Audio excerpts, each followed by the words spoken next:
This is Phil Dixon coming live with another edition of This Day in Black Baseball, This Day African American Baseball History. This is the November 5th, 2025 edition. And I want to thank everybody for joining. And as I always say, if you're new to this broadcast, if you've never seen me before, what I do is I give some historic events that happened that relate to African American baseball. So it could be baseball game, it could be a baseball player playing football, basketball, even hockey.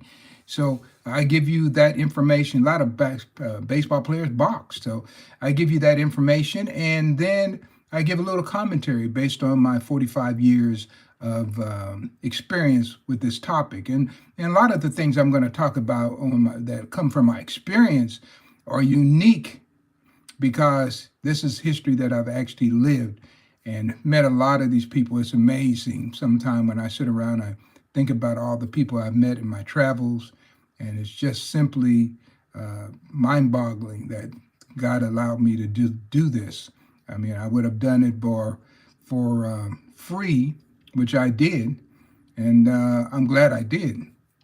I always tell people I don't have a job, I have a passion. You couldn't pay me to do this, and you can't hire me, you can't fire me, and I'm going to keep on working with history. So I just hope that you enjoy what I'm doing here, and we'll jump right into it, okay? So let's go with November the 5th, 1904. We're going to start right there.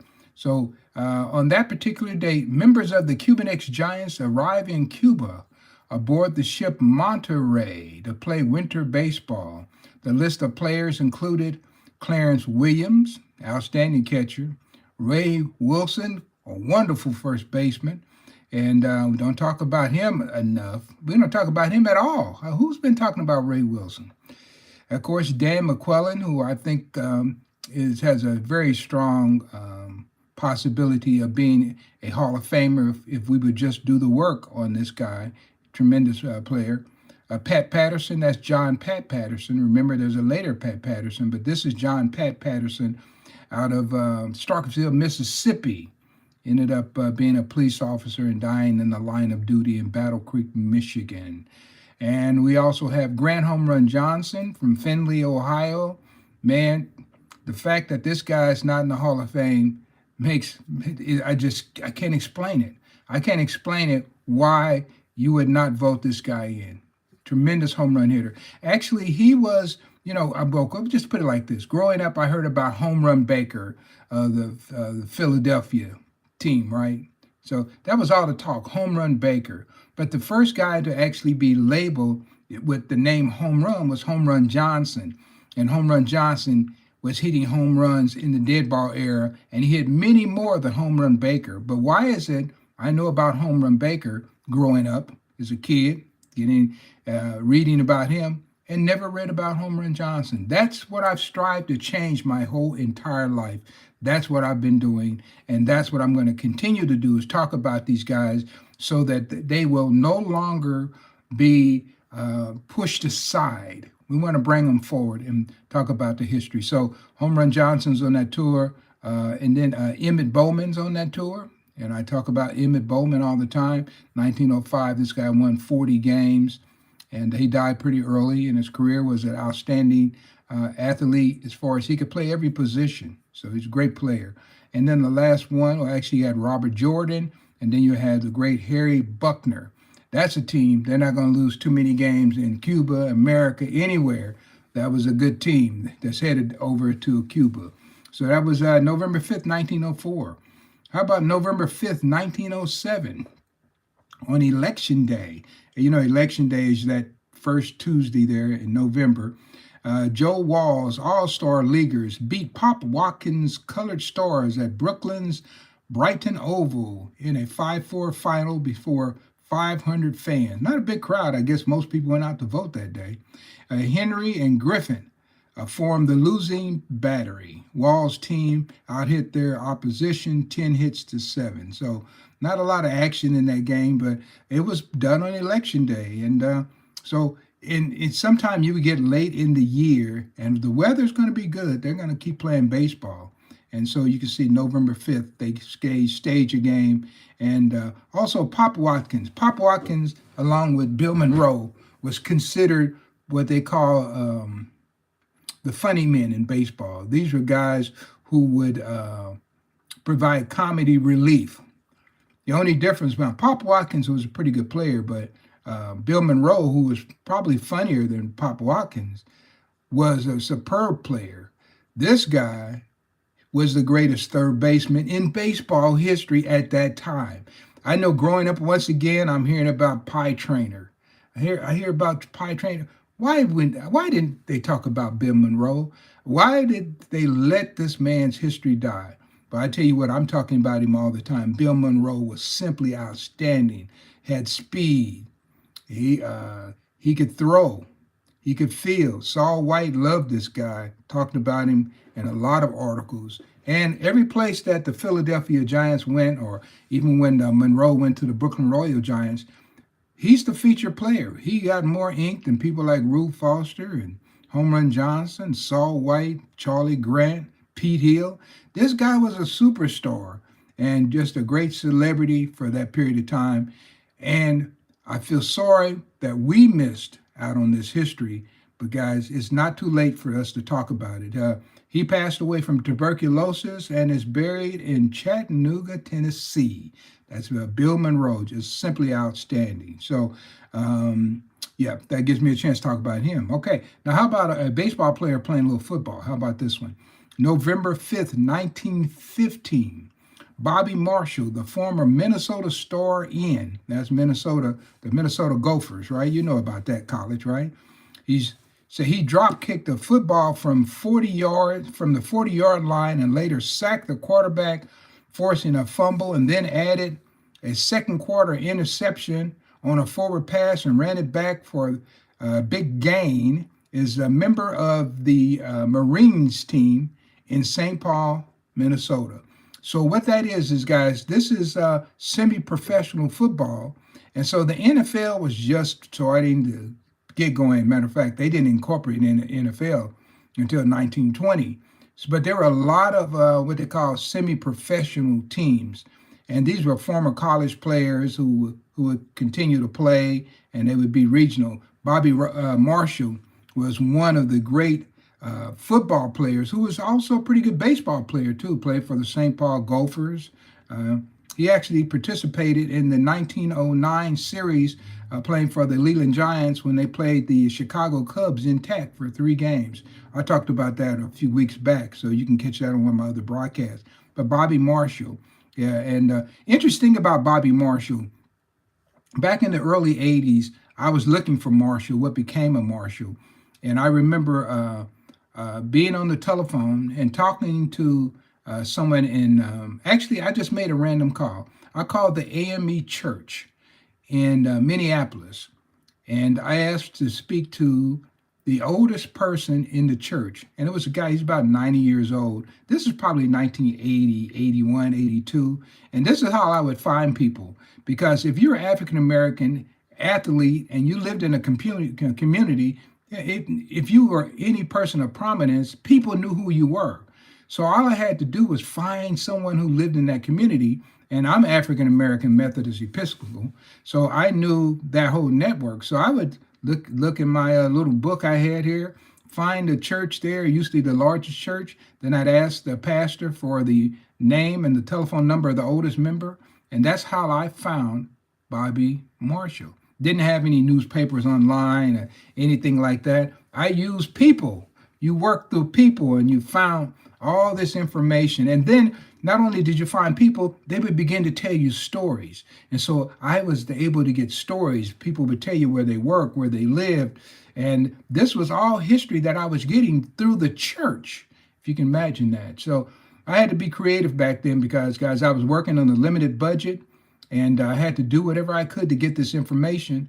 And I did this all over the country. One of the other things I would do, if I was traveling through a city, say if I go to St. Louis and say I'm coming back and I knew somebody might have lived in Columbia, Missouri, and I don't know where they live, what I would do is I would stop and get the phone book from a payphone.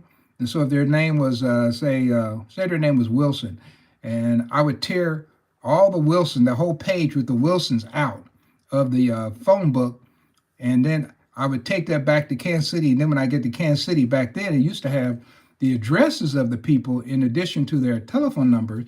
And I would just write them and get their zip codes. And I would write all these people. And that's how I was able to find people. Like I found Oscar Johnson, who played for the Kansas City Monarchs. I found him that way by tearing pages out the Cleveland phone book. I tore pages out the Memphis phone book. I have these photographs, these names. I tell you another one. I found Wade Johnston the same way, tearing names out the phone book. Now, sometimes I didn't get the actual player, but I might get a relative of theirs. And then, of course, that was a gold mine as well. And that's how I got information, guys. This is what you call primary source research. This is not the kind of research these guys are doing now, guys. This is the kind of research I did 45 years ago that really brought this history from the graveyard and resurrected it. And that's the reason why we're studying it today. I'll probably never get credit for that, guys, but guess what? I had one of the top selling books, and I would even go as far as to say I've sold more books on the African-American baseball history than any man alive. So we'll go from there. All right, let's go to, okay, that's a guy, baseball player playing football. How about a baseball player playing basketball? Okay, baseball, okay, this is November 5th, 1950. So we just jumped from 1915 to 1950. And basketball player, Sweetwater Clifton, playing in his first game in the National Basketball League, scored 16 points in the New York Knicks 87-76 loss to the Tri-City Blackhawks in Moline, Illinois. And that's loaded. First of all, I've been to Moline. I presented in Moline, and it's up right there by the Quad Cities. So that's going to be Davenport. Let's see, it was Davenport, Rock Island, Moline, and there's one other, East Moline. It's one other place too. But I presented up in that area, and a great baseball player, Gene Baker, comes from Davenport. And so just knowing this history is really kind of ironic. And just imagine the Tri-City Blackhawks were playing in the National Basketball League. You probably never heard of the Tri-City Blackhawks. So anyway, Clifton dropped 16 points that day, and he becomes the first black player to play in the NBA. Interesting thing, I did interview Sweetwater Clifton. At that time, he was driving a checker cab in Chicago. And I talked to him on numerous occasions because I would go to Chicago, and gave me a chance to meet a lot of people when I would go there. Lefty McGinnis, Subby Byatt was a big guy. Palmer Wiggins, who used to run the Chicago Old Pros. He was a big follower of mine. Who else? Of course, Double D was there, and who else? Jimmy Crutchfield was there. I could go on and on. Chicago was loaded with people. Shug Cornelius was there then. I got a chance to interview so many of these people and to go to their homes and talk to them. But Sweetwater Clifton was definitely one that I talked to. And interesting thing, he also played baseball. 1950, the same year, he played he played baseball for Wilkes-Barre, and I think he batted over 300, played first base. He was in the Indians organization. I think he hit about 10 home runs or something like that. I have to go and look it up. But yeah. Now, what's interesting about him, he played for a team, this is before he got to the NBA, I think 1947. He played for a team called the Dayton Metropolitans. And the Dayton Metropolitans were run by, shucks, I'll call his name in a minute. Oh boy, man, so too many. I'm dropping too many names right now, but I'll call his name in a minute. But I interviewed him, and this guy was a promoter in that area. He promoted baseball, but he was also akin to. Let's see here. I'm really going to it. Jelly Taylor. He was kin to Jelly Taylor, Olin Jelly Taylor, who played for Memphis and the Memphis Red Sox. So I had a chance to interview him as well. And I'm going to call his name too. Oh boy, I'm trying to blank. I remember I went to Dayton, This was probably about 1983, I think it was. And so I was going to interview him, and I interviewed him, and he took me to this fancy restaurant. And I was probably about 22, 23, something like maybe 24. And he took me to the restaurant, and he said, "Hey, order what you want." And I ordered a hamburger. And he told me, he said, "You're something else." He said, "I bring you to this fancy restaurant, and you order a hamburger." He said, "We could have done that at McDonald's." I'm trying to call this guy's name. I'm going to call it before I get out of here because I know his name too well to have it slip my mind at this particular time. But these are great memories that I have of doing and conducting African American baseball history.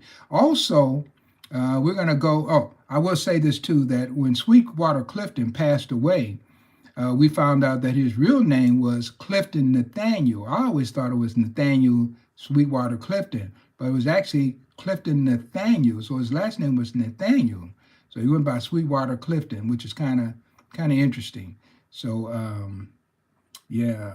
Oh man, you know what? Sometimes you have too many names in your head, and you're talking about people that you probably interviewed. Oh man, through the years, and sometimes, like when I get off the broadcast, I'll remember that guy's name, but it won't help you now, right? So anyway, maybe sometime I have to come back tomorrow and say, "Hey, that guy that I mentioned yesterday, I couldn't think of his name, uh, was this guy," right? All right, so we're gonna go to one more, and then usually I do a coming and a going. Somebody who's passed away, somebody who was born around this time. So I'm gonna use a going first, and that was Samuel Jones, aka Two-Pick Sam Jones, died in Morgantown, Virginia. And Jones led the National League in strikeouts and walks 3 times in 1955, 56, and 58. And he tossed the first ever no-hitter by an African American in the National League. He no-hit the Pittsburgh Pirates 4-0. And in winning the game, of course, he became the first African American to throw a no-hitter. I don't know if you knew that one. Somebody had to be the first one, and it was him. Hey, I remember that name. The guy who ran the Dayton Metropolitan was Elwood Parsons. He was a promoter around Dayton, Ohio. So I actually had a chance to meet him as well. Elwood Parsons. Guys, look that name up. I guarantee you won't hardly find anything. Now, if you go in the newspapers online, I'm sure you'll find something because he was really active. Just a great promoter coming out of Dayton, Ohio. So these are guys that I wish that everyone could have met. I wish that there were more articles and more stories written about them because they were truly fascinating men. And most people, like I said, they didn't get that experience that I had. So I'm trying to share it with you today and going from there. And then probably the last one I have that I want to mention is a guy who, let's see. Yeah, he passed away on this date too. His name was Wallace Gordon. Wallace Gordon, he pops up in quite a few things. He played for the Cuban Giants and a bunch of other teams. And Wallace Gordon was, of course, passed away on this date. Played a number of years. Born in the 1800s and died in 1955. I was born in 1956. I'm not afraid of my age. I tell people all the time. I just turned 69. And wonderful health, been blessed. God's really blessed me, guys. I'll probably go down and walk my 10,000 steps today, and then I'll do weights in the basement. Got to stay healthy because we got to keep telling these stories because this history needs to be known, especially in this time when people want to do away with African American baseball history, African American history. We can't let that happen. So we have to talk about it. So I'm hoping that maybe there's some young person like I was when I was 20, 21, and before who just picked up on this hobby and just would spend their last dime to go out and talk to some people about baseball and about history. Civil rights, history doesn't make a difference. I remember being interested in civil rights history, and I actually, I think I was maybe 20 years old, I did a protest with Ralph Abernathy. I went down and I actually had a chance to meet Stokely Carmichael. I have a great story about Stokely Carmichael, meeting Stokely Carmichael that I'll have to share with you sometime. Guys, I've really lived this history, And I encourage you, if you're actually interested in any kind of history, or any topic, guys, go out and live that topic, and you'll be surprised how it would change your life. So I'm about to get out of here. I do appreciate you coming in. I used to try to keep it down around 20 minutes. I try to give you everything I can in 20 minutes. So here we go. So I want to say hello to the people. I got JC Cummings said hello. If you're still here. And there's somebody here with I can't understand, looks like it's from Europe. I just can't see it. And then there's let's see, Marwa, Marwa. So I want to say hello. And then there's a Virate, Virat, Virate. And then there's a Kinich. And just a few people here. And so I would just want to say hello to all of you. And if you couldn't stay the entire period, that's all right. I understand life, it gets busy. But if you stayed for a minute, 2 minutes, hopefully you learned something and you will come back again. If you like what I'm doing, guys, hit the subscription button and then follow me, because I'm going to keep giving you history that not just in one place, but it's all over the United States. And I've even gone to Canada presenting. And so next year, guys, I may present, sometime in the average year, I may present 25 to 50 times.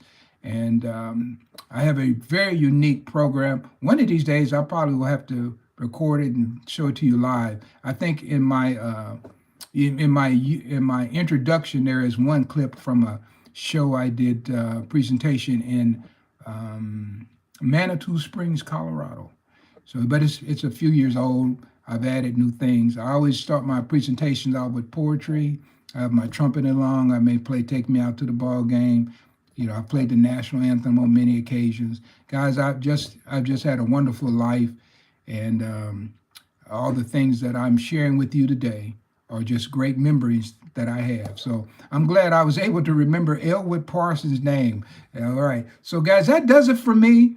I appreciate you coming in. Hit that subscription button. Let's become friends, and let's keep on telling these stories. And guys, one of these days, I'm going to do a session, and I'll let you know, is that I'm going to do nothing but you ask me questions and I answer the questions, and not no notes, no nothing. And we're going to see how much I really know about this subject. So I'm going to have you fire those questions at me. I think that'll be fun because I like a good challenge. All right. Thank you, guys. You have a nice day, and look forward to seeing you again. Be sure and join me. You have a nice day now. Bye.